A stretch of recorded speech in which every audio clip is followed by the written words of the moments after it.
liberals find themselves kind of trapped within this alienated mindset. And in politics, it's fatal because politics is not about intellectual ideas and about the communication of information. Politics is almost entirely emotional about how people are feeling. Welcome to Dastardly Cleverness in the Service of Good. I'm Spencer Critchley. As you know, if you've been following my posts and podcast episodes lately, I'm writing and releasing the chapters of my new book, The Liberal Backbone, in real time. When Joan Esposito of WCPT Radio in Chicago heard about that, she asked if I'd come on her show to talk about the book as it comes together. I normally talk with Joan and her listeners for an hour once a month. Now the plan is to turn my appearances into a kind of radio book club about the liberal backbone. On December 13th, we had the first episode. It was an opportunity to explore the big themes of the liberal backbone, what liberals actually stand for, and how they can stand up for it a lot more effectively, at a time when that's needed more than ever. I thought it was a great conversation, so I'm going to share it here, lightly edited. As always, you can find the text version at dastardlycleverness.com and at Substack. I hope you'll follow me on Substack. Just search there for Spencer Critchley. Here now is my conversation with Joan Esposito about the liberal backbone. Joan Esposito, live, local, and progressive on WCPT 820. Spencer Critchley is author of one of the books that if you haven't read it, you should be reading it, Patriots of Two Nations. And he hosts a podcast, Dastardly Cleverness in the Service of Good. Spencer is here to talk in part about his new book. Spencer, how are you doing? I'm doing okay, Joan. How are you doing? I was telling the audience about your idea that for your next book, rather than waiting until it's all done and releasing it that way, that you were going to release it chapter by chapter. Let's talk about the first chapter. So that's introducing the concept. And the idea of the liberal backbone is that I think liberals have become, by and large, confused about what they actually stand for. Because it's a strength and a weakness of liberalism that it's so tolerant and inclusive. That's the great thing about it, that liberalism makes very few demands on you as to what you believe. So you can be religious, belong to any religion. You can be atheistic. You can be conservative. You can be progressive. You can be a lot of different things and still be a liberal. And liberalism will welcome you into the society with very few limits, except, if you try to tear that society down, if you try to behave in ways that contravene the basic commitments of liberalism, like commitments to nonviolent resolution of disputes and commitments against the destruction of liberalism itself and replacing it with authoritarianism, for example. Just to name a topical example. But so that's great about liberalism, that it's so inclusive and so open to ideas, at least in its ideal case, when it's actually being implemented the way it should be. But it's also a tremendous vulnerability, and liberal democracies often fail because they make themselves so vulnerable to attack. And very often when a democracy fails, a demagogue, like a Trump-like figure, is actually popularly elected in a legitimate election and then sets about destroying the democracy. And that's happened repeatedly throughout history. It's actually what normally happens. So the point of the liberal backbone is liberals, while maintaining their commitment to tolerance, I think need to learn how to stand up for what they do stand for more effectively, because they have a reputation for standing for nothing. And as I say in the first chapter, I begin with, if you'd like, I could read a couple of sentences. Yes, just please. To give a sense of it. Yeah. So it says, the first chapter begins, what, if anything, do liberals stand for? It can be hard to tell, and it has been for a long time. Back in 1941, Robert Frost described a liberal as someone who never takes their own side in a quarrel. And it's true, and Frost was far from the first to notice. 2 decades earlier, Carl Schmitt had declared that if you asked liberals to choose between crucifying the Messiah or a bandit, their response would be a proposal to adjourn or appoint a commission of investigation. it's bad enough when you have to admit that a beloved poet and fellow liberal had a point.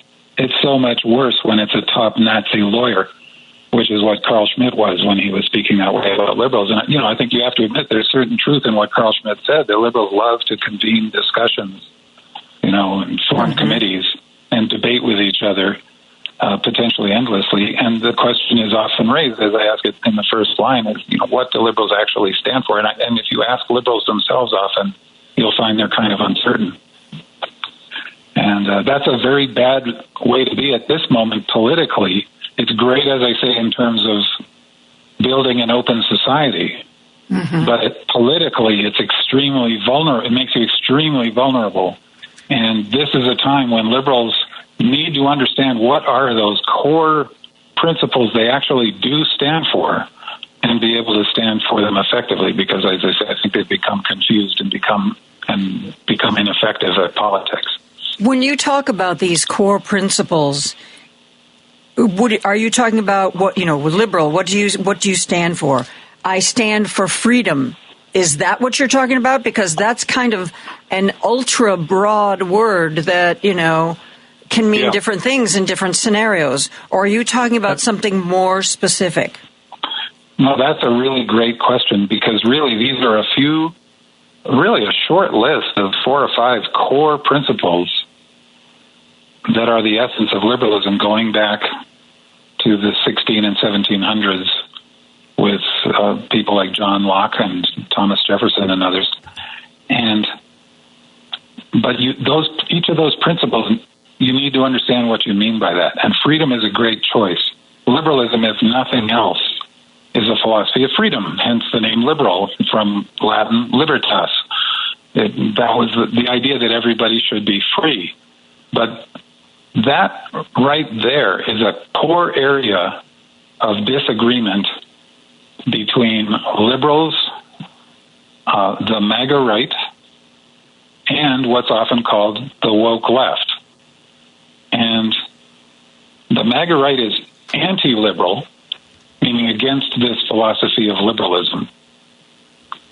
And the woke left that's associated with things like cancel culture and, in its extreme form, sort of thought policing kind of approach, that's actually descended from an anti-liberal version of the left that goes back at least to Karl Marx. Not that they're all Marxists, but it's he's one of the roots of it. And that's a core area of confusion for present-day liberals, because many liberals assume that there's only one version of the left and there's only one version of the right. And if you're woke, you're somewhere on the far progressive left, and that's the same thing. But in fact, there are at least two fundamentally different lefts. They disagree on fundamental principles. Left and lefter? Or how do we... No, they're not left. They're different. Think of two separate lines. So it's not a question of how far left you are. Okay. You can be a very far left liberal, a very progressive social democratic liberal, like a Bernie Sanders or an AOC, for example, and you're still a liberal. But if you're this version of the woke left I'm describing, which actually does not believe unreservedly in free speech, for example, that left is actually explicitly anti-liberal, and they say that themselves. They think liberalism is a big problem. They think it contributes to oppression. And that's a key area of confusion right now, because many, many people hear these ideas, which are essentially anti-liberal, and think they have to agree with them because they too are, on the progressive left, say. But they don't realize there's actually two incompatible versions of progressivism. And then you see the same thing on the right. People who we traditionally call conservatives are actually also believers in liberalism, the broad philosophy of freedom on which liberal democracy is based.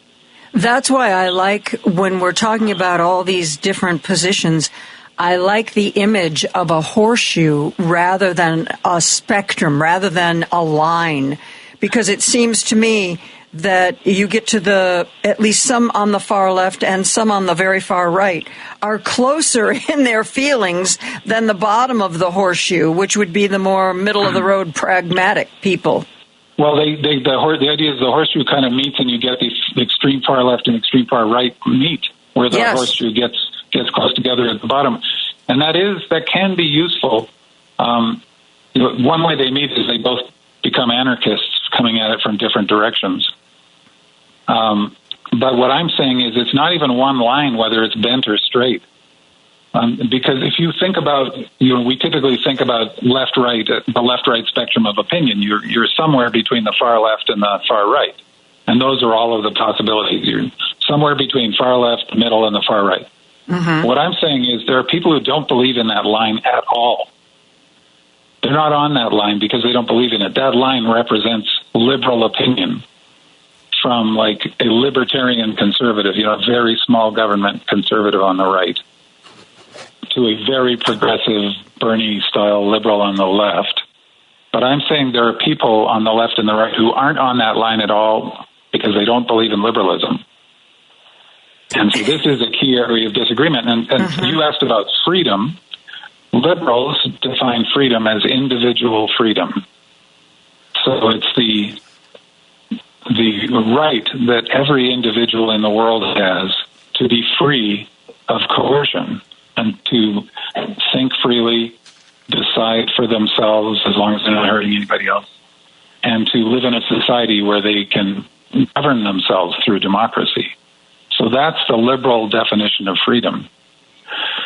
But MAGA, for example, comes from a tradition that equates freedom with the liberation of a group, the nation, basically, the liberation of the nation from its oppression or corruption by foreign invaders or domestic saboteurs. So it's a more mystical kind of liberation. And if you listen to what MAGA people are saying, the really committed MAGA believers, they are talking about that kind of liberation, the liberation of a people, what they think of as real Americans, from all of these threats they think they're facing.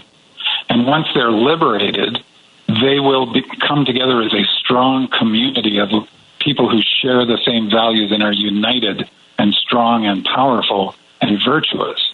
That's a very different concept of freedom, and it often overrides individual freedom, because if you are not a member of that people because you don't have the right religion, for example, you don't have the right political beliefs, the right kinds of, extreme right-wing values, you are not free. You don't get the same rights to freedom because you're a threat.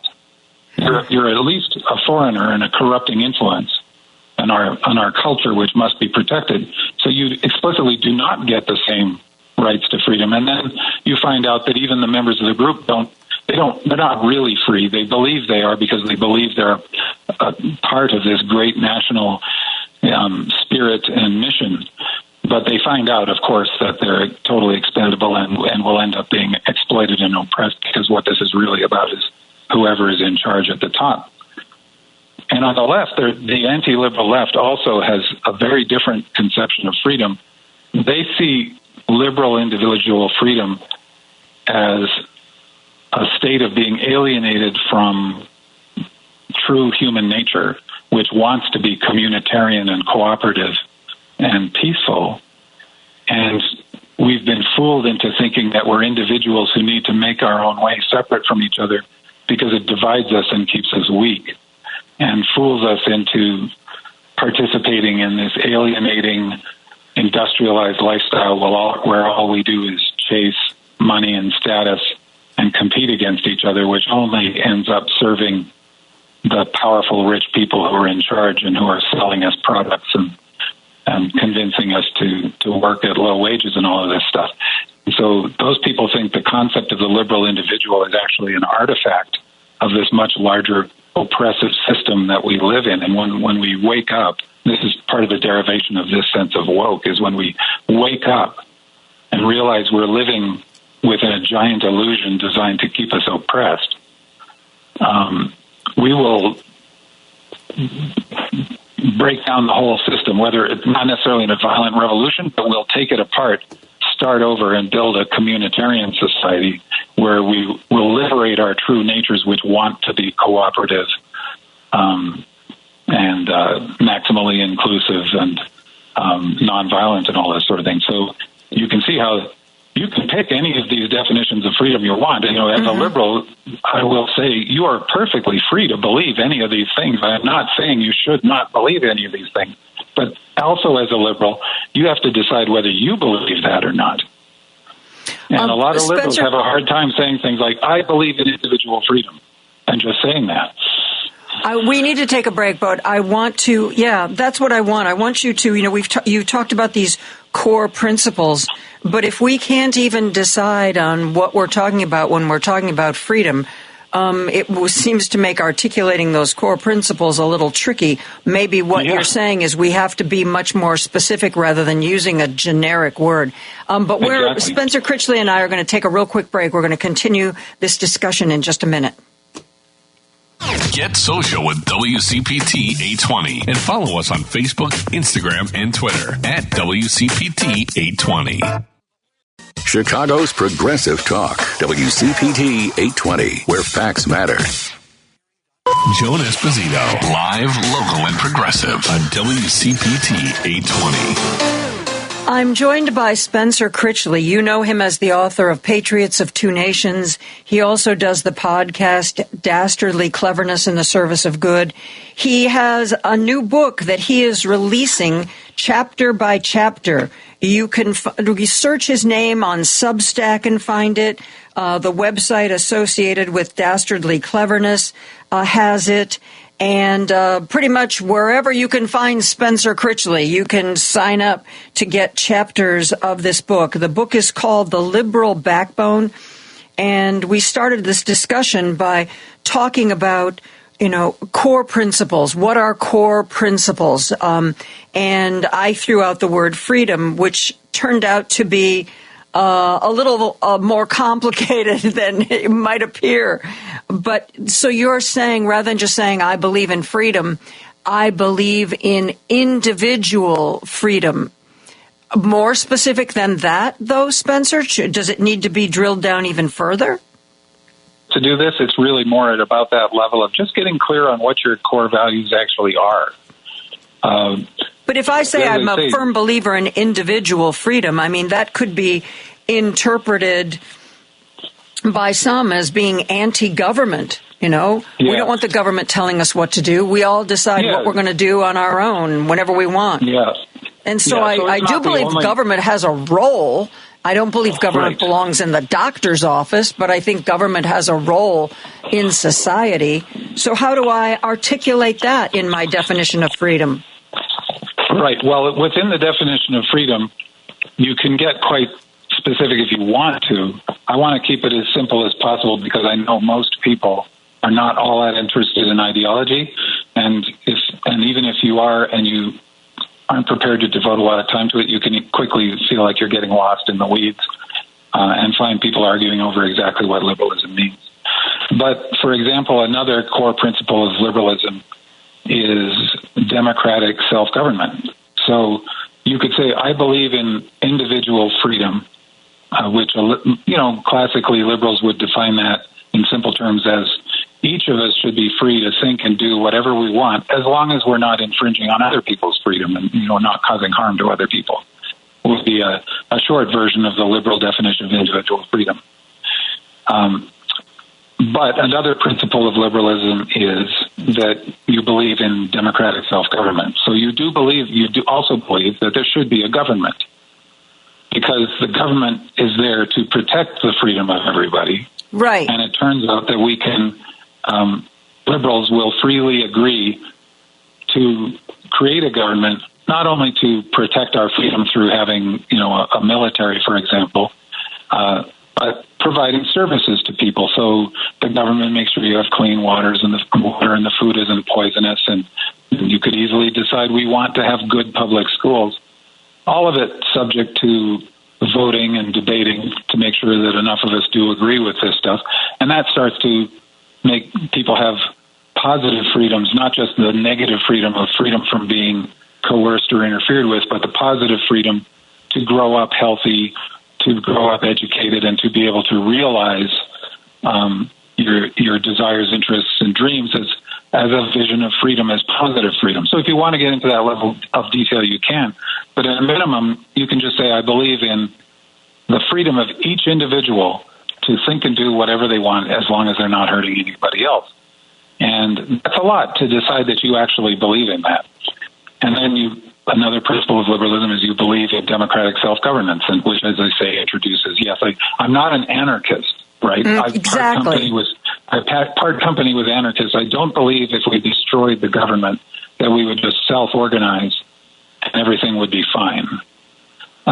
So I can't imagine that anybody can espouse that belief. I mean, have you paid attention to people? Do you see what people are like? Self-organized? So, Joan, let me give you an example of how the confusion shows up in day-to-day life. Now, again, I am not saying people should not be allowed to be anarchists or part of the woke left or even MAGA, really, as long as they don't hurt anybody. I am saying, though, that if you believe in liberalism and want to defend it, want to politically defend it effectively, you do need to be able to stand up for what you believe in the great debate over where this country should go, right? If you aren't clear about what you stand for or aren't skilled at standing up for it, you'll get rolled over by all these other much more ideological, much more committed people. And so that's what I'm saying. And so the way this shows up in day-to-day life is anarchism, for example, becomes quite popular amongst liberals, like the Occupy Wall Street movement, for example, because that sounds like something liberals would believe in. Obviously, Wall Street has committed a ton of abuses and has a lot to answer for, rendering all those people homeless in the 2008 financial crisis, et cetera, right? And so a lot of liberals think, yeah, I'm down with Occupy Wall Street. Well, one of the co-founders of Occupy Wall Street was explicitly an anarchist, a very well, informed, thoughtful, smart person who was an anarchist. And a lot of the ideology that was driving Occupy Wall Street was anarchist ideology. And when you get people getting, for example, having a meeting, and the whole point is we're going to decide everything with everybody involved by consensus, and people will be sitting there snapping their fingers throughout the meeting to indicate how they feel about, I support this idea. You may find that you're participating in an anarchist exercise here. Now, that in itself is not necessarily a bad thing. All you're doing is having an inclusive meeting and inviting everybody to contribute, right? But you can find yourself actually appearing to espouse an anarchist solution to the Wall Street problem when you don't. And then when your opponents on the right, as they will accuse you of being an anarchist. Now, if you are an anarchist, you should say, hell yes, I am. And I'm proud of it. Let's have an argument. Fine. But if you're a liberal, you're not an anarchist. And if you're not sure what the difference between a liberal and an anarchist is, or if you're behaving in ways that really look like you are an anarchist, you're politically going to be really ineffective, because we'll get back to the thing of what do liberals actually stand for. We are up against break for news. Spencer Critchley, we are talking about his new book, The Liberal Backbone. We are going to be right back after the news. Because facts matter. You're listening to WCPT 820. Joan Esposito, live, celebrating our power to bring about change. Local, everybody has to work together, and progressive. I think you get the idea. On WCPT 820. Spencer Critchley is the author of the book Patriots of Two Nations. He also hosts the podcast Dastardly Cleverness in the Service of Good.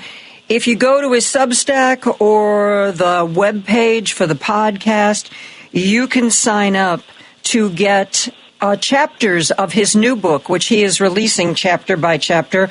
The book is called The Liberal Backbone, and we are talking... How many chapters do you have written now, Spencer? 5. Okay. Yeah, one a week for 5 weeks. I didn't know I'd be able to do it this fast, but I don't know if I can keep it up, but we'll see. Well, we were talking about definitions of terms. We were talking about core principles and, what it means to be a liberal and what you believe in. Let's move on to the next point you make. I don't know whether it's in the first chapter or the next chapter.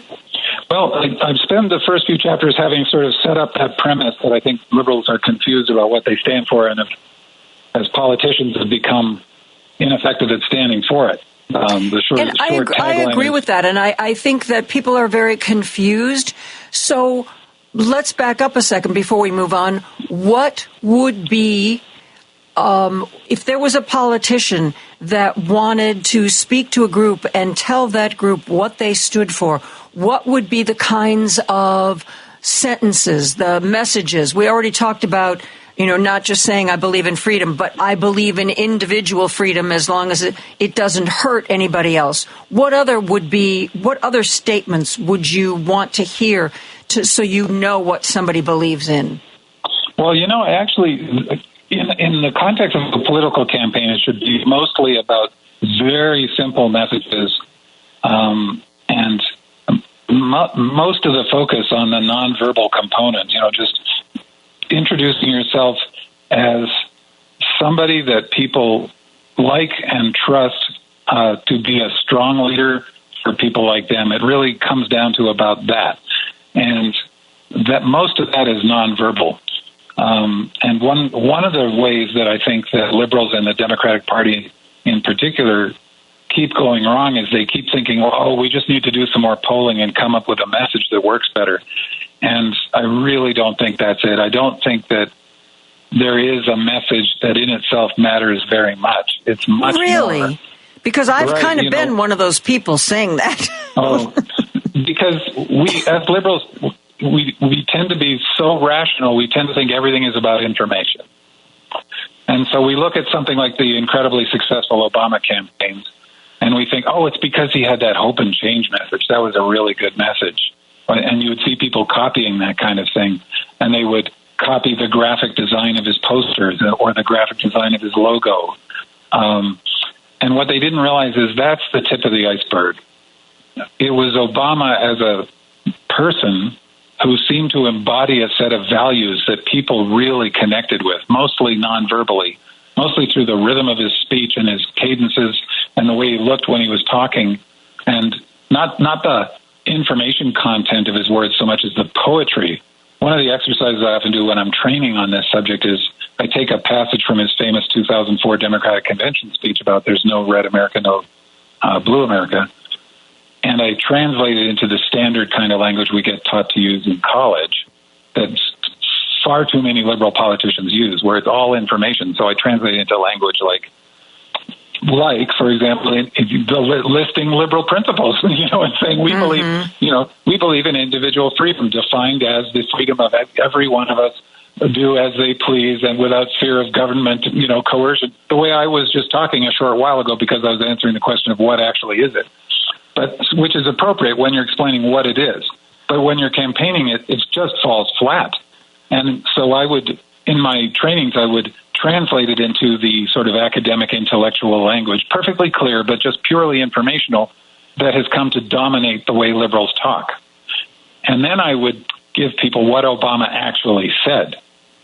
And what he said was things like, in America, we believe we should be able to tuck our children in at night without fearing a knock at the door. Mm-hmm. Like when the secret police come for you. Now that is the poetry of campaigning, and it only works if it feels authentic, if it connects with you culturally and feels like something you too deeply care about. And of course, what if your authentic self is not charismatic? Joe Biden is a good man. I think he did many good things as president, but he's nobody's idea of a stimulating speaker. He's no orator. You don't feel like, throwing yourself into whatever project he's pitching. Yeah. Well, and you don't have to be Obama. You're right. There are many ways to do this. It does need to feel authentic, and it does need to connect with people on an emotional level, which doesn't necessarily have to be soaring rhetoric like with Obama or beautiful poetry. And I will say Biden for most of his career, has been a very effective politician and often a very effective campaigner, as he was in 2020. You know, he was an underdog, and he won because his political instincts were right, and he did what I was describing in his own way. He'll never be an Obama, but in his own way, he got voters to see that they liked and trusted him to be a strong leader for them. And that's always the challenge. And before I forget, I'd really like to mention something that's going to emerge as a key concept in this book, and that's the concept of alienation. And the idea is that historically we've been in a period of alienation going back to the rise of science and the Age of Enlightenment, when reason started to take over as a dominant mode of knowledge in our society. And in many ways, that's wonderful. We have science and medicine and incredible progress and incredible wealth by historical standards. All of that stuff is great. But there's been this process of alienation from a life where you feel immersed in the world and feel part of the world, because before the rise of science and the Age of Enlightenment, most people believed sincerely in God, whoever their God was, or they believed in, spirits. Many people believed in fairies and demons, and they believed that nature was inhabited either by God or by these spirits. And life was meaningful because you believed things happened for a reason. You might not be happy, you might be miserable, but you weren't suffering from a life that was empty and seemed completely pointless, and where the only point was to stay alive as long as you can and, make as much money as you can and try to buy some luxury and entertainment before you die. But since the triumph of reason in the Enlightenment, Western culture as a whole has suffered this great alienation from that way of being and is kind of cast adrift spiritually. Many people, of course, continue to be religious and do live in sort of the traditional way where they firmly do believe their life has meaning and God explains it, etc. But many people, especially educated people, are forced to live with constant doubt about what all of this means, or the possibility that it means absolutely nothing. And everything we think most about, meaning of life, beauty, art, love, is all just basically an evolutionary accident that's completely pointless. It's like the heat that's being thrown off the human machine while it gets about its main purpose, which is to survive long enough to reproduce and then die. So alienation is a core problem, because liberals, as increasingly an educated group of people, tend to be trapped inside what Max Weber, the sociologist, once called an iron cage of rationalism. And they are living in this alienated frame of mind, which they can more or less cope with because they're highly educated and maybe they can afford a lot of therapy, or they can afford, to study meditation, or they found some new spiritual practice that's helping them through this. But it's an extremely difficult and often even terrifying and at least anxiety-inducing way to live. And furthermore, because you're in this alienated state of highly developed rational thought, you lose connection with the poetry of the Bible, for example, or the poetry of ancient myths and legends, and you come to speak in a very alienated way that's highly rational and intellectualized. And when you speak to other people, you yourself are alienating, because you come across as if you, in effect, have no soul, would be the way it's often described. You come across as the sort of parody of the educated, northern, a white person, from England or Germany or somewhere, who has no soul and can't dance and speaks in an oddly stilted sort of way. Somebody from my background, for example. And this state of alienation, liberals find themselves kind of trapped within this alienated mindset, I believe. And in politics, it's fatal, because politics is not about intellectual ideas and about the communication of information. Politics is almost entirely emotional, about how people are feeling.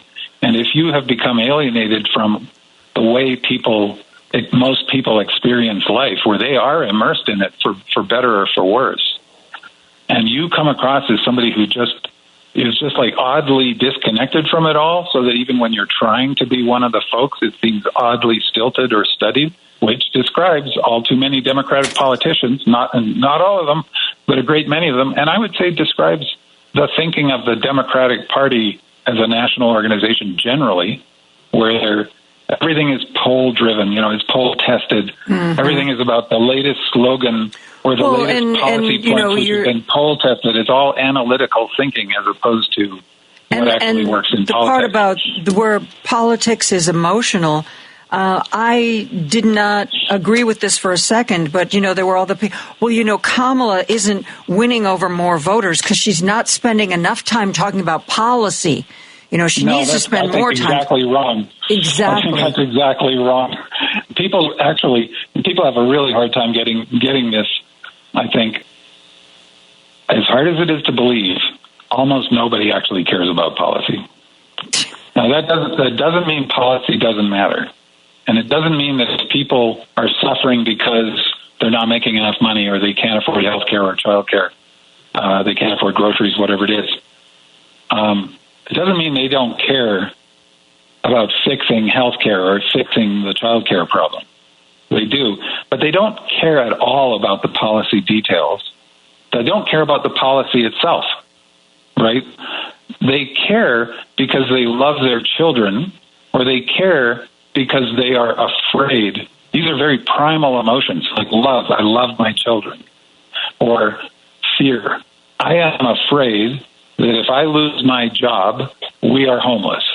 Mm-hmm. Or I am afraid that if my wife gets any sicker, she'll have to die because we don't have health insurance. That's the ways people care about policy. Even sophisticated people, they don't, if you're rich, they don't care about that. Most of them, some like tax experts care about the details of tax policy, but most even sophisticated, wealthy people don't care about the details of tax policy. They just want to hang on to their money, or they don't trust the government to spend tax money well, or whatever it is. But that's all about feeling. I don't want you to have my money because I don't trust you. It's all very basic primal emotions. So being more specific about policy is, I think, not only a waste of, but but potentially very likely counterproductive because you'll be so ineffective as a campaigner. Now, what you have to do is people the feeling that you have really good policies. And liberals have a hard time imagining this. Okay, that's interesting. I'm not going to bore you with policies, but you've got to feel. Is that why we get Donald Trump saying, it wasn't a policy, but food is too expensive. Elect me. Everything will be better. That's basically, that convinces lots of people, and it convinces surprisingly highly educated, sophisticated people. This shocks me. I mean, how well-educated, intelligent, who you would think are nobody's fool, actually buy Trump. They actually honestly believe Trump is a good manager of the economy. I mean, and they sincerely, some of it's driven by an irrational desire, I think, to hang on to their money, or they find other aspects of what he stands for appealing, like the uglier aspects appealing, but they can't admit it to themselves. But the fact is, these are sophisticated people who actually, despite all the evidence, think Trump has economic policies that make any sense at all, and that he has any record of knowing what the hell he's doing with the economy or in business, that he was anything other than a serial failure who got lucky as a business person. But, this is what liberals, because I say they're living in a state of rationalistic alienation, they actually think that people make votes based on carefully considered examinations of policy alternatives and rational debates as if it's a university seminar or something. That is not at all the way politics works. And even when people were voting for people who I really thought they should vote for, like Biden, like Obama, most of those votes, those people didn't really understand the details of what they were voting for. Some did because they really care or they happen to be experts in that area. But most people were just basing their votes on, I like and trust this person, and I think he's going to fight for people like me. Well, he'll make the economy better, but that goes about as far as that, or he'll protect us from war, or he'll look out for the children or whatever. But it doesn't get much deeper than that. It gets down to, I believe this person will do that. I'm choosing a leader who I trust will get that stuff done for me, and I don't actually understand how they're going to do it. What about when you've got somebody like Trump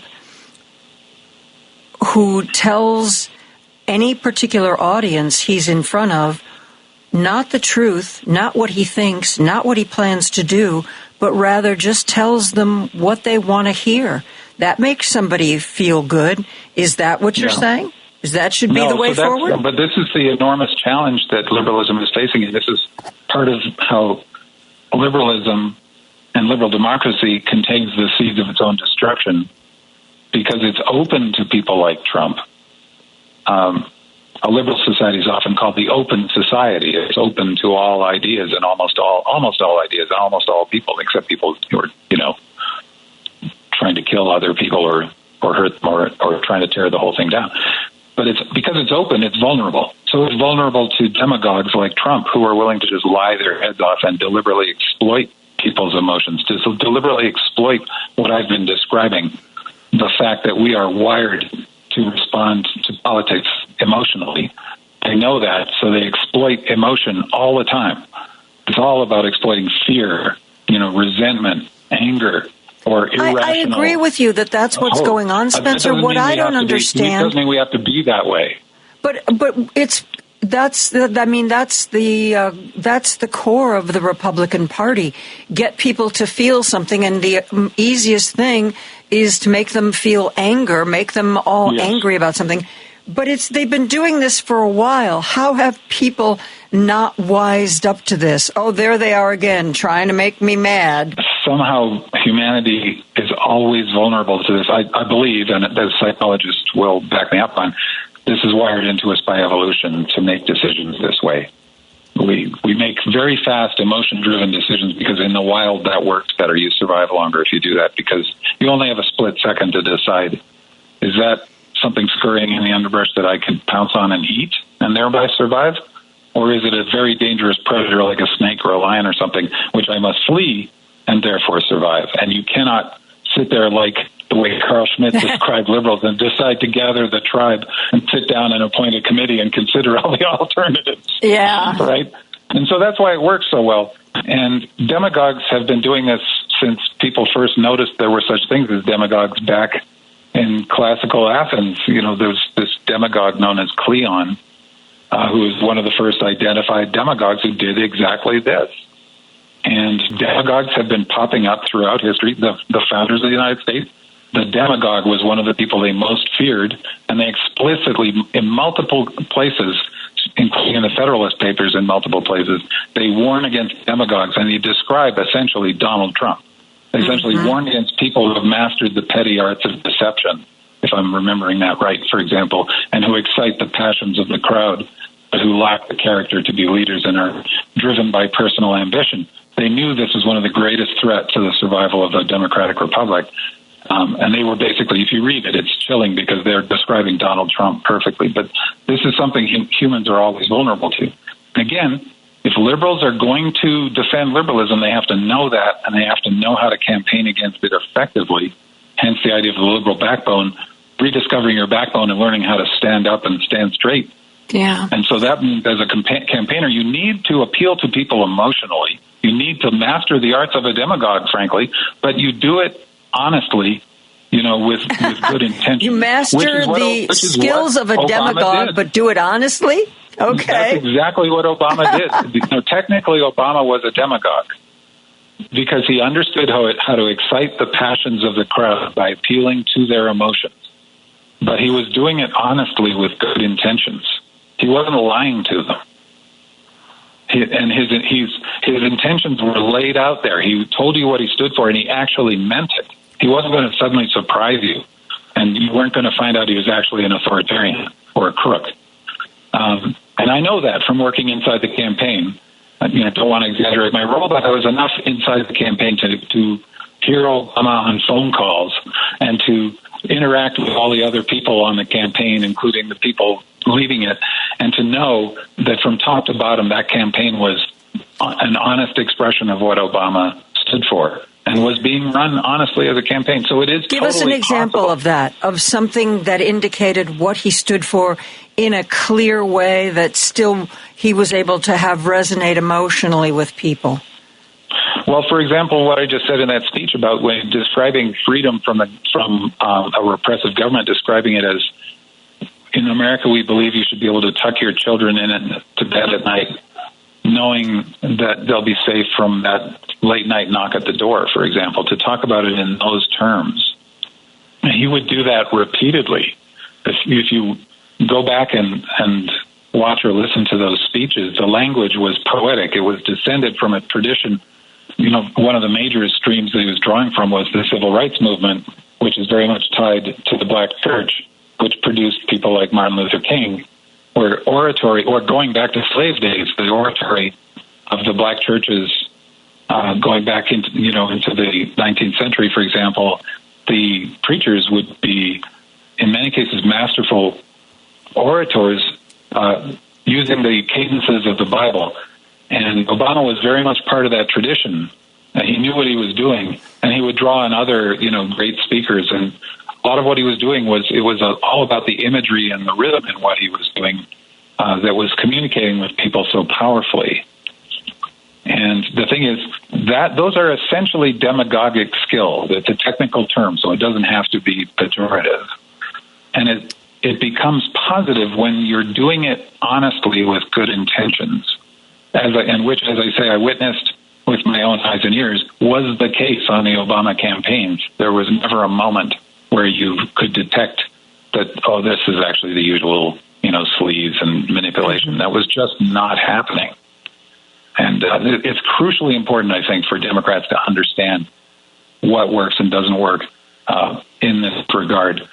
In my own work, I've often described what I'm attributing to Obama here as giving the truth a fighting chance. So you can't just tell people factually accurate information and win a campaign or persuade them of anything. Information by itself has almost no persuasive power. No matter how smart the person you're talking to is, they might like to think of themselves as the sort of person who makes purely rational decisions, but they're, in fact, deluding themselves about that. And so giving the truth a fighting chance means you're not going to just give people factually accurate information. You are going to appeal to their emotions and do your damnedest to persuade them, to make them come around to see things the way you want them to see things. But you're going to be telling them the truth. And they will remain free to disagree with you. They can open themselves up to the risk of being persuaded and decide in the end that they are not persuaded. And they can go away from that interaction. And neither of you have not victimized them and they have not been victimized. And that is, I think, the way forward for Democrats is to rediscover these basic truths of persuasion and apply them that way. As we wrap this up, I want you to tell people again the easiest way to get the chapters as you write them, because I'm going to have in January, the first of the year, January 6th, Spencer's going to come back and there will be a quiz. So what's the easiest way to get the chapters? So if you go to dastardlycleverness.com, they will appear there in full, and already there are 5, and they'll keep showing up there. Also, as an alternative, you can go to substack.com / Spencer Critchley. There are Excellent. 5 chapters that have shown up there and will continue to show up. And you can subscribe to me on Substack, and I really hope you will. I'm pretty new there, so I only have a few subscribers, and I really hope you'll subscribe to me there. And if you want, you can sign up for my email list, which is at dastardlycleverness.com. You can sign up, and then I will email you the chapters along with other things, and with a firm promise never to spam you and never to share your email address with anybody else. Well, this is really helpful, Spencer, because since the election, I've had people say, please give us an idea of books we can read or organizations we can join. People feel like they're really motivated to refuse and resist. So this is our first book club book. Good. All right? Oh, that's great. That's great. I'm also, one thing, I did this before COVID. I was organizing events called Saving Democracy back when what we're seeing now was only a threat. And people seem to find those very useful, and I'm hoping to get back to organizing events as well. So maybe down the road we can might be able to offer that as an invitation to people as well. Excellent, excellent. Spencer Critchley, author, Patriots of Two Nations. It is always a pleasure. Thank you so much for being here. Joan, thank you very much. I really appreciate it. You've been listening to an interview with me by Joan Esposito of WCPT AM in Chicago. If you're not in Chicago, you can listen to her show online Mondays through Fridays at heartlandsignal.com. You can also subscribe to the podcast version. Just look for Joan Esposito full episodes. Thanks to Joan for letting me replay this episode here, and thank you for listening. I'll be back next time with the next chapter of The Liberal Backbone.